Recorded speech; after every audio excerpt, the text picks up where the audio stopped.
Happy and blessed Sunday to everyone listening. How you doing? Hope that this audio video, as always, finds everybody doing well. I want to jump right into it. I want to share with you 7 frugal ways that I like to spend cash. Yeah, yeah, yeah. What did you just say? Frugal and like to spend cash? Yes. Many people get the misimpression that frugal people don't like to spend cash. We like to spend cash on good quality items of choice, not because somebody's pressuring me, not because they feel I have to go to that party, that kind of thing. Yeah, yeah, yeah. They're about a gazillion decisions that we make every day. And one of the best decisions that I like to make every day is to decide, do I really want to spend my hard and smart earned money on XYZ? I don't need to spend money to have a smile on my face. I could go for months on not buying things that, certain things, okay? And I'm still totally fine. Like, hey, it's not about that. Anyway, I'd like to spend money, for example, on pretty good quality clothing. Yeah, good, durable, stylish, timeless pieces, things of that nature.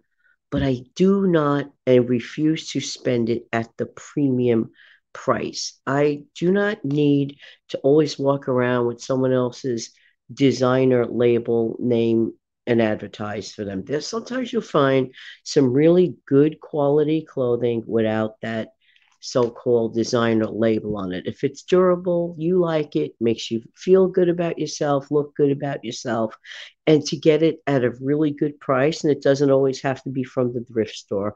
It just takes a little bit longer to fish through. And if you could get a steal of a deal, yes.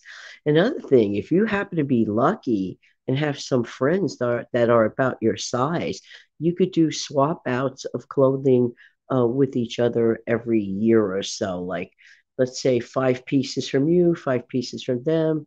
You guys take a look. It doesn't cost you anything. And you just have a little fun, and it is new to you. So there are really a lot of ways to get around the good quality type clothing thing. Doesn't always have to look, shabby or anything like that. In fact, the goal is to not look shabby. Just saying, just saying. All right. Um, at least in my case, that's the way I feel about it. All right. Spending money on charities of choice. Yes, I do believe that charity does begin at home first, but you have to also consider, the world at large and being a good steward and all the good stuff, et cetera, et cetera. There are a couple of organizations that I truly believe in all the time, and some of you may already know this. One is feedingamerica.org. Okay. Another favorite, St. Jude's. St. Jude's. Another favorite, Tunnel to Towers. Another favorite, Habitat for Humanity. And the people that participate and make purchases in all those, stores that are involved like that, that's great. Also, being able to, if a person can be able to donate stuff to the food pantries and the food banks and all the good stuff, I believe that making those conscientious decisions at home, you can't buy, you can't pay for the good feeling of walking away and knowing that due to an action, a positive action on your end, it just makes you feel so really wonderful inside for having done such a thing. So that's money well spent. That's money well spent. Excuse me, please. Um, Now, next. Now, as far as spending money at the grocery store, I spend about, I would say on average, okay? This includes every facet of groceries, but I'll break it down in a minute, okay? So I would have to say that I spend around $300 a month on groceries, and that's if I want to. I don't have to, just because, let's say that I allot $300 a month for groceries. Does that mean I have to? That means that's what I work with. Okay. There are some months that go by that I spend zero out of pocket money on groceries because I did some really, really good planning shopping, or I'll happen to shop my stockpile, for example. And all this adds up. All this adds up. So I'm including stockpile items, I'm including non edible items, things of that nature. Also, the next thing I like to do is I keep track. I keep track of my previous month's expenses. That is not a budget. What it is, it's a glance back, and it's a way to gauge what you could do better this month. For example, if last month you spent way too much money on, let's say, soda. I don't do that, but I'm just using that as an example. You could say, well, you know what? This month I'm not going to do that. I'm not going to spend 25 or $30 on a sugary beverage, and it's guzzled down, and that's the end of that. I'm just saying, I'm just saying. That is the example. So knowing your numbers from the past, okay, and this is part of how I like to spend my money and my time, to look back and review my past month activity.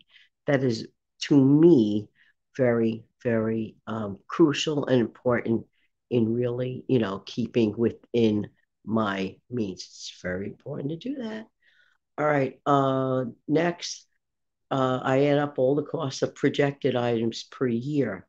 That's when I really realized that I was spending way too much money on bottled water, because I looked at my yearly expenditure of bottled water. Yes, I do believe one should have a few cases for in case the general drinkable water gets shut off for whatever the reason, a city issue, things unpredicted. Yes, have that. But for me, Janet, on a daily basis, and it was so annoying dealing with all those plastic empty bottles. So for me personally, that's when I said, well, I could save money by using my Brita. Yes, keep a couple of those cases for emergency and have them readily available. Totally agree with that. But as a lifestyle, just to hand out bottles of water to people as if it was like a door prize all the time. It was just getting to be a ridiculous thing for me in my budget. Just saying, just saying. That's part of knowing your numbers. Part of knowing your numbers is ask yourself, well, how much do I spend per week? Times that by how much do you spend per month? Times that by 12, and you got your year. You see? And try to figure out what you can do to make it even better. It's really important. I choose not to buy fluffery items. A lot of people would probably, like, their hair would stand up if they didn't, do certain things like the manis, the petties all the time. There is no judgment. I'm just talking about my choices. That's me. I keep things basic. I keep things simple. And for me, it's just easier. It's just easier all around. I have found that simplifying things really is the big ticket. Keep meals basic, honestly. Keep health and beauty aids as basic as possible, because nobody wants the elephant in the room, debt. I live a debt free life. There is no debt. I love that I have no debt. I don't want debt. So for me, I will be just continuing to be basic and happy. To have no debt is to live a truly free lifestyle. All right, everybody. Well, I hope you're having a wonderful weekend. And thank you so much for stopping by. I really do appreciate every single one of you.